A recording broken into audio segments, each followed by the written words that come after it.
Baik, kita akan mulai. Dimohon untuk mengaktifkan video kameranya dulu.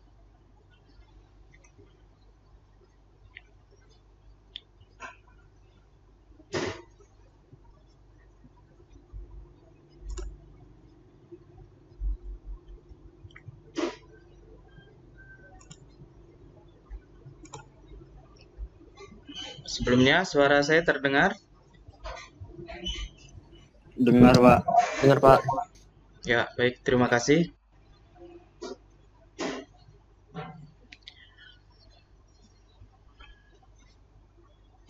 Bismillahirrahmanirrahim. Assalamualaikum warahmatullahi wabarakatuh.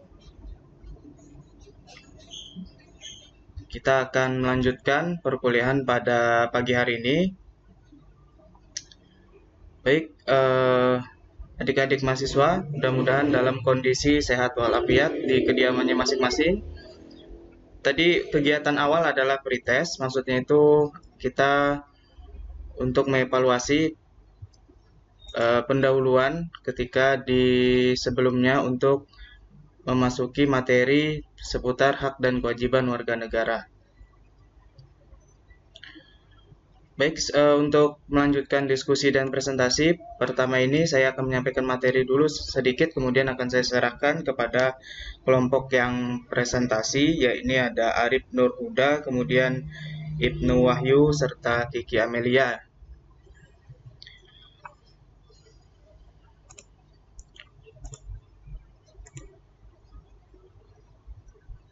Ya, tampilan slide-nya terlihat? Iya, Pak, terlihat. Oke.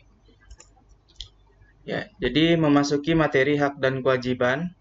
Jadi ada suatu pertanyaan, apakah hak dan kewajiban itu? Maka berkaitan dengan hak itu adalah segala sesuatu yang diterima atau dimiliki oleh semua warga masyarakat. Kemudian ada kewajiban, yaitu adalah segala sesuatu yang harus dilakukan menurut peraturan ataupun juga kaidah yang berlaku. Kemudian untuk implementasi ataupun juga pelaksanaan dari kewajiban, itu kita bisa mulai dari hal-hal terkecil dulu atau di lingkungan terdekat kita, misalkan dalam keluarga, kemudian di lingkungan sekitar rumah. Di sini adalah beberapa contoh yang dapat kita lihat sebagai kewajiban yang dilakukan.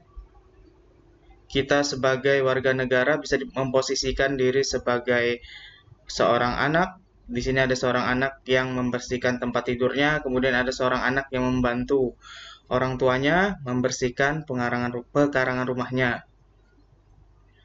Kemudian ada juga kewajiban dalam segi satuan pendidikan, yaitu adalah belajar ya tentunya. Kemudian selain tadi ada berkaitan, kita mulai dari lingkungan terdekat atau terkecil, dari lingkungan keluarga, lingkungan sekitar rumah, maka ini ada namanya lingkungan masyarakat. Memasuki lingkungan masyarakat seperti pada gambar slide. Oke, ada gambar yang warga melakukan siskamling, sistem keamanan keliling. Kemudian ada warga yang memiliki kegiatan gotong royong untuk membersihkan halaman-halaman di wilayahnya. Nah, tujuannya adalah agar terciptanya lingkungan yang nyaman, tentram, dan indah tentunya ya, jika kita membersihkan lingkungan-lingkungan yang ada di sekitar kita. Kemudian untuk program Siskamling itu untuk menjaga ketertiban di masyarakat, menjaga keamanan, serta menjaga kondusifan di warga sekitar lingkungan wilayah itu.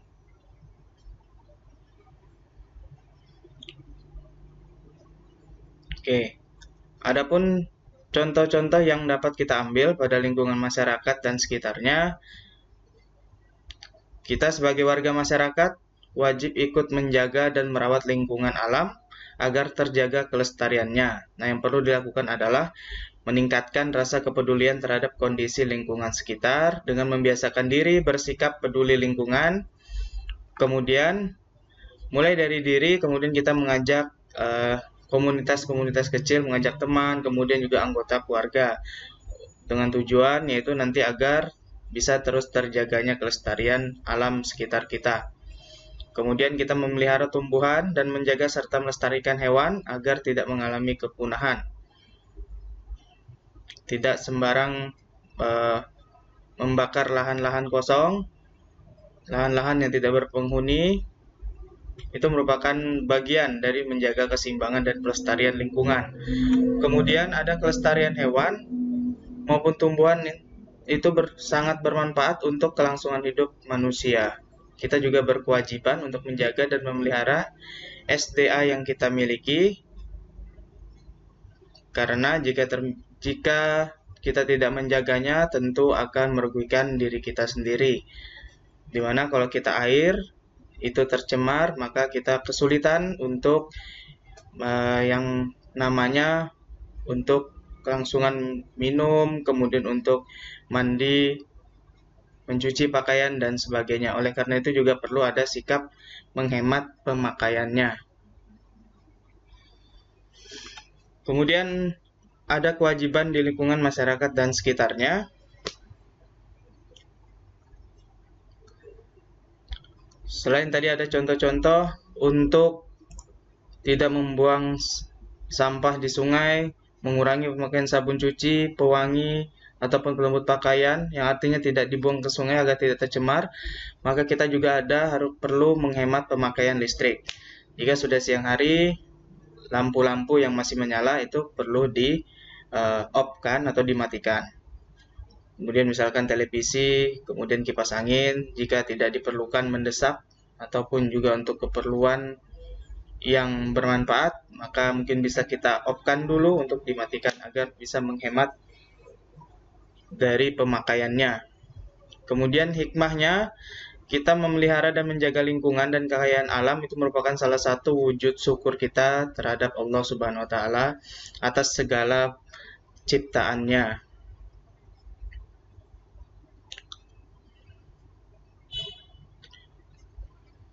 Oke, contoh kewajiban yang lain itu adalah dalam hal segi agama atau khususnya ibadah ya. Kita ketahui di sini ada beberapa contoh tempat ibadah, masjid, gereja, wihara, pura, dan kelenteng dapat kita jumpai dengan mudah di sekitar tempat kita. Nah, sebagai umat manusia yang beragama, maka kita berkewajiban utama dan penting untuk melaksanakan ibadah terhadap Tuhan Yang Maha Esa berdasarkan yang dianutnya masing-masing. Kemudian beriman dan bertakwa kepada Tuhan Yang Maha Esa antara lain diwujudkan dengan selalu beribadah, bersyukur, serta melakukan segala perintahnya dan menjauhi larangannya. Nah, di sini ada suatu note ya, bahwa dalam melaksanakan kewajiban menjalankan perintah agama, kita juga harus menghargai dan menghormati hak dari saudara-saudara kita yang menganut agama dan kepercayaan yang berbeda. Tujuannya agar selalu terjaga rasa persatuan Indonesia. Munculnya selalu integritas nasional. Oke, kemudian di dalam kita menjalankan kewajiban, maka perlu menumbuhkan rasa ikhlas, kemudian juga bagaimana melaksanakannya dengan baik, kemudian penuh disiplin, serta tanggung jawab. Kemudian ada kewajiban, kemudian ada hak. Dimana kalau hak di lingkungan masyarakat, contohnya itu kita dapat mengembangkan bakat dan kemampuan kita. Misalkan di bidang olahraga, maka kita bisa menekuni melalui sekolah-sekolah olahraga yang ingin kita kembangkan bakat dan kemampuan kita. Kemudian ada untuk memperoleh layanan umum. Layanan umum banyak jenisnya. Yang sering kita mungkin utama itu adalah layanan kesehatan dan layanan di bidang pendidikan. Dimana kalau di layanan kesehatan kita mengharapkan bahwa layanan pengobatan itu murah dan atau mungkin gratis. hal ini bisa terlihat ataupun juga mungkin sedang proses ya dengan adanya BPJS Kesehatan untuk mencapai tadi pengobatan yang murah atau bahkan gratis itu. Kemudian setiap penduduk juga dapat mengakses layanan kesehatan yang ada di negeri ini. Kemudian kalau di pendidikan tentu kita berharap bahwa biaya pendidikan itu dapat terjangkau atau bahkan mungkin harapan bagi golongan yang kurang mampu itu tidak membayar sama sekali atau gratis. Nah, maka dari program pemerintah ada memunculkan yang namanya KIP atau Kartu Indonesia Pintar yang memberikan peluang warga yang kurang mampu untuk mendapatkan pendidikan. Nah, kemudian yang lainnya itu ada layanan administratif, kemudian menyampaikan gagasan pendapat. Nah, tentu sudah tidak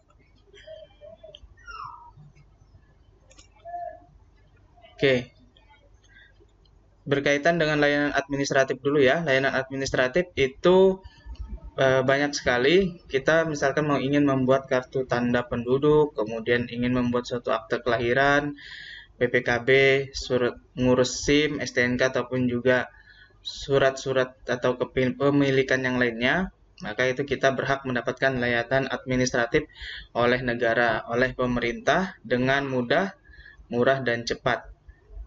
Nah, kemudian banyak lagi layanan-layanan umum yang kita memiliki hak untuk memperoleh layanan dengan sebaik mungkin dan semaksimal mungkin. Nah, kemudian tadi ada menyampaikan gagasan dan pendapat. Ini sudah umum, sering kita temukan melalui forum-forum baik di kampus, kemudian di lingkungan sekitar kita, tingkat RW maupun desa, serta di suatu forum-forum nasional. Kemudian juga melakukan berbagai kegiatan sosial keagamaan. Itu juga merupakan suatu hak dari suatu warga negara ataupun juga masyarakat.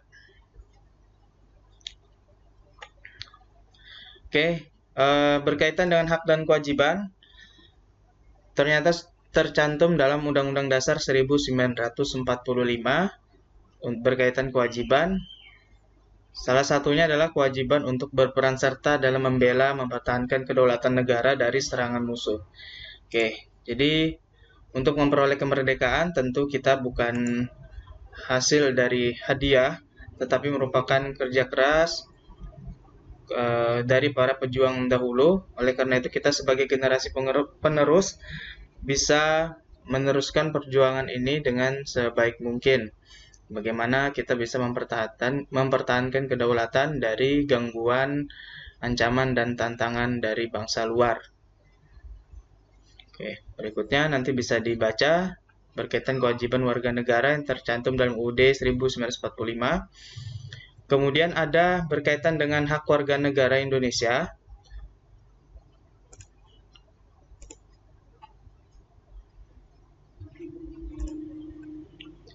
Salah satunya adalah hak untuk memperoleh pekerjaan dan penghidupan yang layak. Nah, tentu ini tugas bagi kita semua ya, bagaimana nantinya dibawahi atau di pemerintahan itu bisa memberikan pekerjaan dan penghidupan yang layak bagi seluruh warga Indonesia.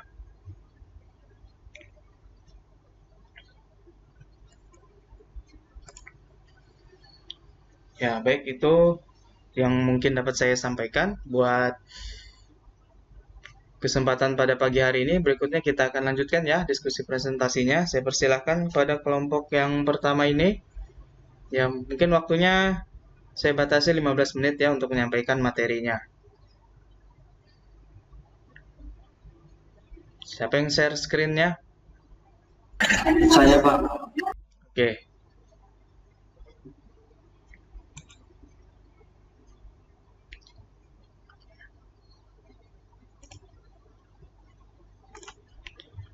Ya, nanti tolong Ibnu Wahyu setelah presentasi, hostnya dikembalikan lagi ke saya ya.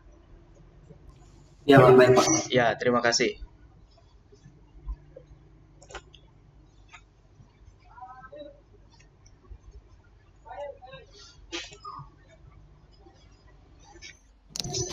Oke, baiklah. Saya selaku moderator langsung saja memimpin presentasi kita pada pagi hari ini. Assalamualaikum warahmatullahi wabarakatuh. Pertama-tama marilah kita panjatkan puja dan puji syukur Waalaikumsalam. kita atas kehadirat Allah Subhanahu wa taala, Tuhan yang Maha Esa.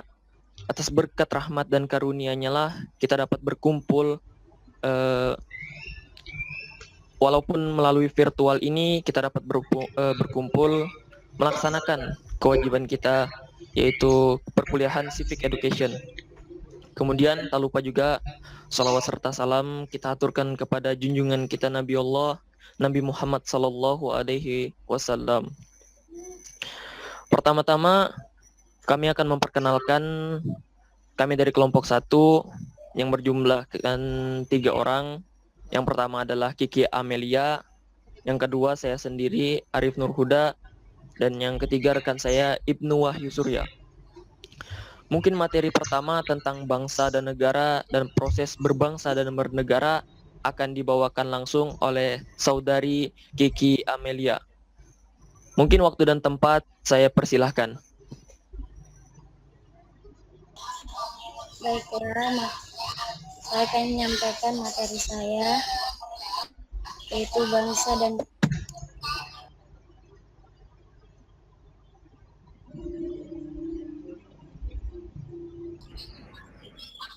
bangsa dan negara. Bangsa adalah sekumpulan manusia yang bersatu pada satu wilayah dan mempunyai keterkaitan dengan wilayah tersebut. Keinginan membentuk nasional bersama muncul karena adanya persamaan nasib dan sejarah, sehingga menimbulkan persatuan dalam satu komunitas masyarakat, membentuk kesadaran bangsa. Negara adalah suatu daerah atau wilayah yang ada di permukaan bumi yang di dalamnya terdapat suatu pemerintahan yang mengatur ekonomi, politik, sosial, budaya, pertahanan, keamanan. Dalam suatu negara minimal terdapat unsur-unsur negara seperti rakyat, wilayah, pemerintah yang berdaulat serta pengakuan dari negara lain. Selanjutnya,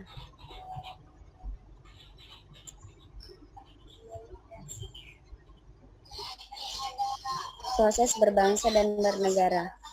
Proses berbangsa dan bernegara memberikan gambaran tentang bagaimana terbentuknya bangsa, di mana sekelompok manusia yang berada di dalamnya merasa sebagai bagian dari bangsa. Negara merupakan organisasi yang mewadahi bangsa-bangsa tersebut, merasakan pentingnya keberadaan negara sehingga pula kesadaran untuk mempertahankan, untuk tetap tegaknya dan utuhnya negara melalui upaya ke moderator. Baik, terima kasih kepada saudari Kiki Amelia yang telah menyampaikan materi bangsa dan negara, kemudian proses berbangsa dan bernegara. Kemudian tentang identitas sosial, kerangka dasar kehidupan berbangsa dan bernegara, itu akan dibawakan langsung oleh saudara Ibnu Wahyu Surya. Kepada saudara Ibnu Wahyu Surya, saya persilahkan. Baik, saya akan melanjutkan presentasi tersebut.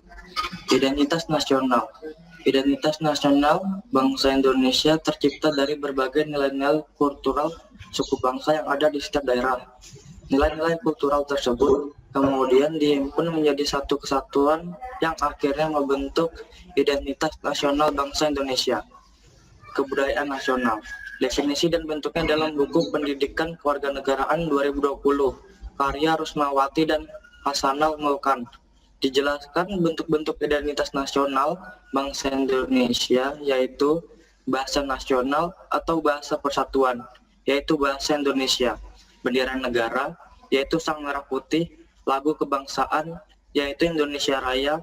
Lambang negara, yaitu Garuda Pancasila. Semboyan negara, yaitu Bhinneka Tunggal Ika. Dasar falsafah negara, yaitu Pancasila. Konstitusi negara, yaitu UUD 1945. Bentuk negara Kesatuan Republik Indonesia yang berkedaulatan rakyat. Konsepsi wawasan Nusantara.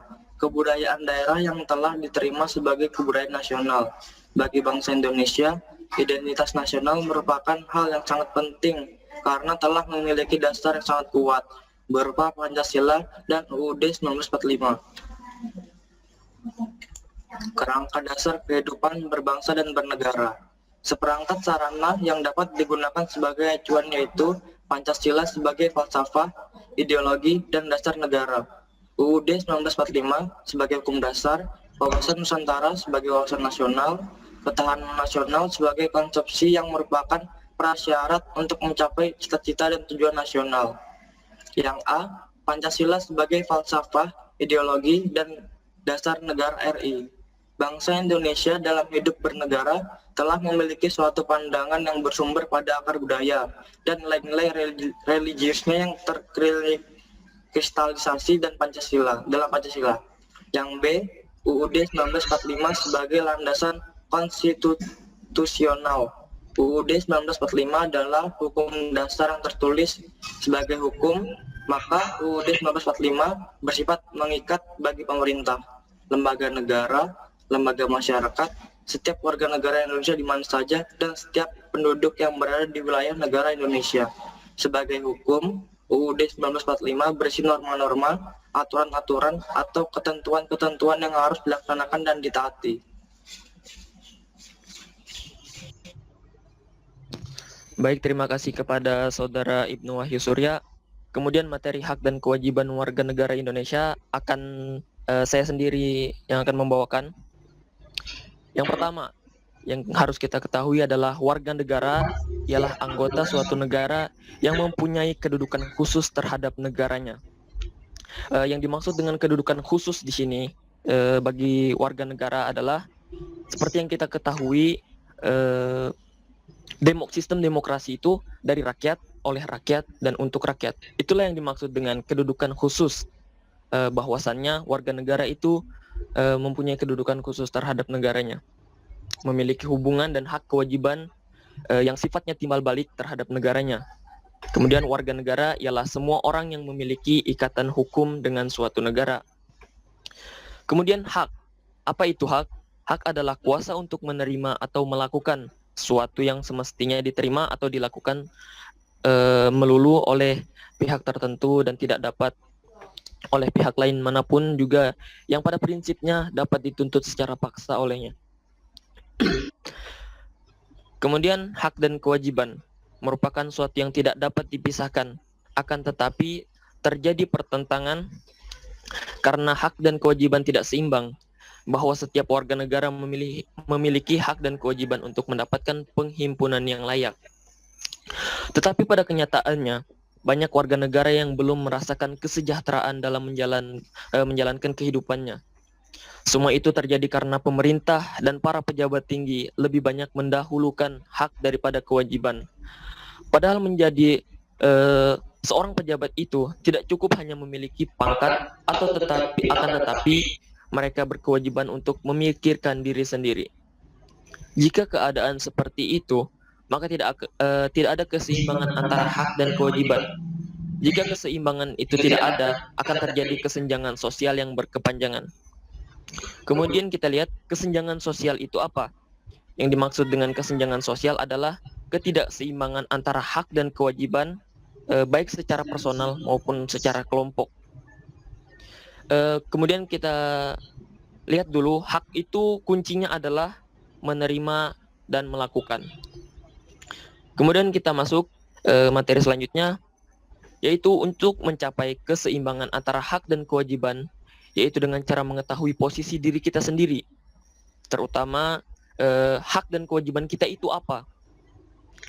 Seorang pejabat atau pemerintah pun harus tahu akan hak dan kewajibannya, seperti yang sudah tercantum dalam hukum dan aturan-aturan yang berlaku. Jika hak dan kewajiban seimbang dan terpenuhi, maka kehidupan masyarakat akan aman sejahtera. Hak dan kewajiban di Indonesia ini tidak akan pernah seimbang apabila masyarakat tidak bergerak untuk merubahnya.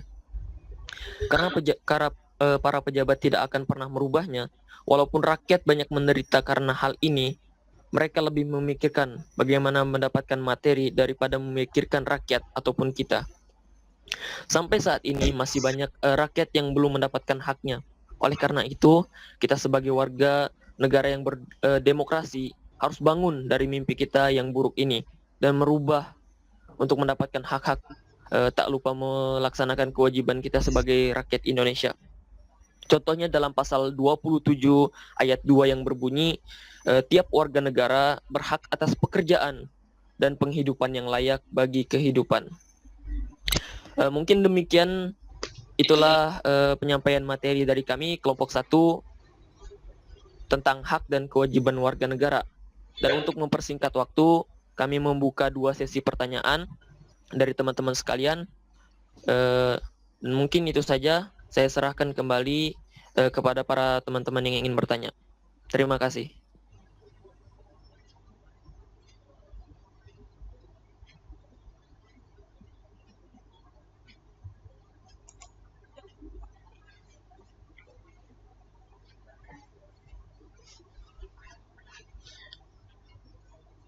Ya, baik. Buat untuk teman-teman mahasiswa, dipersilakan untuk memberikan pertanyaan atau juga boleh memberikan tanggapan ya terkait presentasi dari kelompok pertama ini yang tampil. Dipersilakan untuk 2 orang aja ya. Kemudian ini kalau seandainya nanti waktunya habis, maka kita bisa beralih ke voice note saja ya untuk menjawab pertanyaan-pertanyaannya.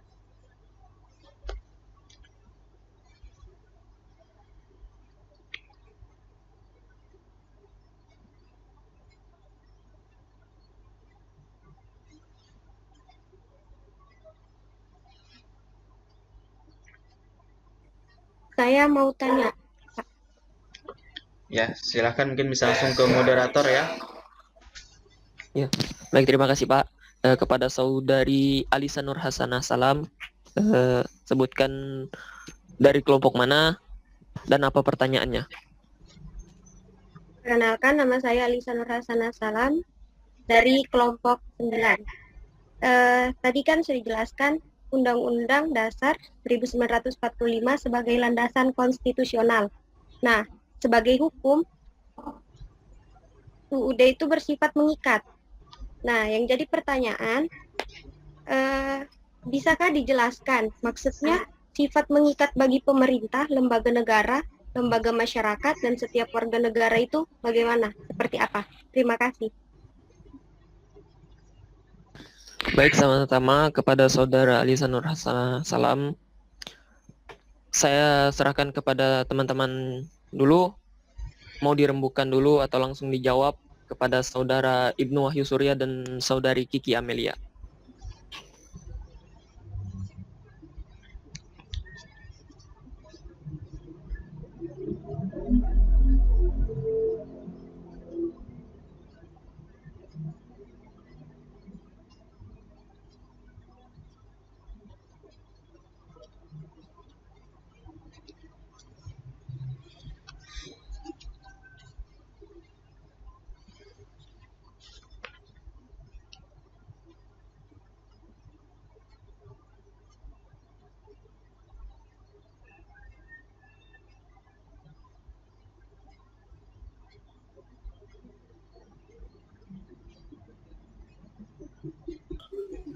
Pak, saya ingin bertanya.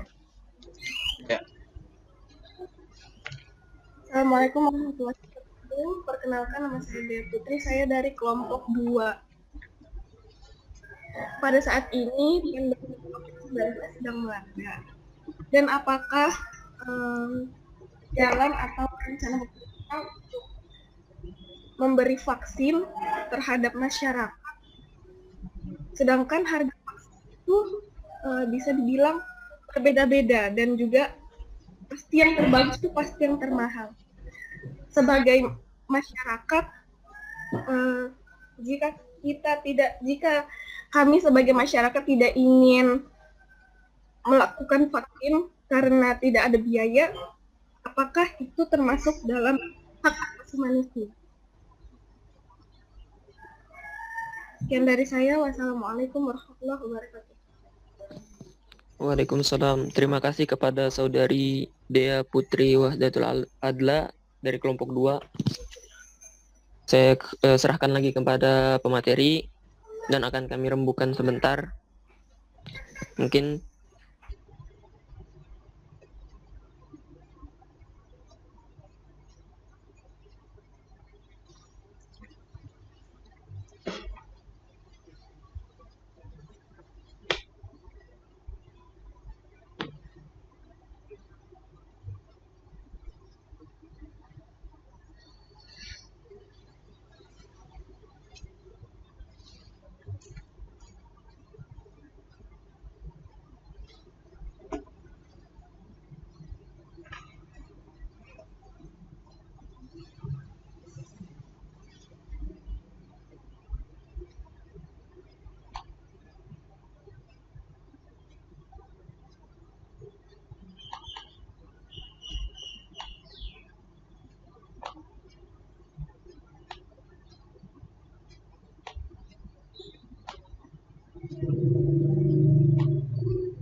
baiklah, saya akan langsung menjawab pertanyaan dari saudari Dea Putri Wahdatur Adla dari kelompok 2. Yaitu tentang pertanyaan tentang vaksinasi, hak dan kewajiban kita. Kita harus tahu dulu hak dan kewajiban kita sebagai warga negara. Seperti kita tahu bahwasanya sekarang dari masa 2020 sampai dengan awal 2021 sekarang ini, kita masih dilanda pandemi COVID-19 ataupun corona yang kita ketahui.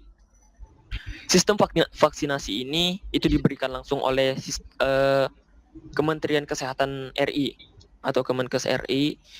Itu ada 2 sistem, karena kita tahu semua warga negara Indonesia itu memiliki penghidupan yang berbeda-beda. Layaknya hidup kita pasti tahu baik dan buruk diri kita. Pemerintah pun tahu sistem ataupun cara terbaik dan cara mereka itu memberikan ataupun menangani pandemi ini menggunakan vaksinasi. Vaksin itu ada yang diberikan langsung oleh Kementerian Kesehatan dan ada yang dibeli. Itu yang sudah dikemukakan oleh saudari Dea tadi. Dilihat dari kualitas. Itu yang baik pasti mahal katanya. Tapi kita tidak tahu semua vaksinasi yang dikeluarkan oleh Kementerian Kesehatan RI itu semua dari satu, yang kita bisa ambil contoh kecil, itu satu server saja. Satu server dikeluarkan vaksin itu untuk semua warga negara Indonesia. Dan kita harus tahu hak kita itu mendapatkan vaksin itu agar kita terhindar ataupun mengurangi dari efek ini virus COVID. Maka dari itu kita mendapatkan hak divaksin. Kemudian kewajiban kita mau atau tidak. Nah, yang saya pertanyakan, kita mau sehat atau tidak? Kembali lagi dari diri kita. Kita mau sehat atau tidak? Jadi kita mau divaksin atau tidak? Jadi itu. Mungkin dari pemaparan saya kita bisa ambil kesimpulan bahwasannya vaksinasi itu yang dilakukan oleh Kementerian Sosial itu kita harus tahu hak dan kewajiban kita sebagai warga negara, dan kepemerintahan juga sudah melaksanakan hak dan kewajiban mereka. Hak mereka mereka tahu hak mereka itu memberikan ataupun mengayomi masyarakat, dan kewajiban mereka sudah terlaksanakan. Kita sudah tahu berbagai macam vaksin sudah dikeluarkan. Nah, mungkin demikian, atau ada yang ingin disanggah lagi kepada saudari Dea Putri? Baik, terima kasih moderator.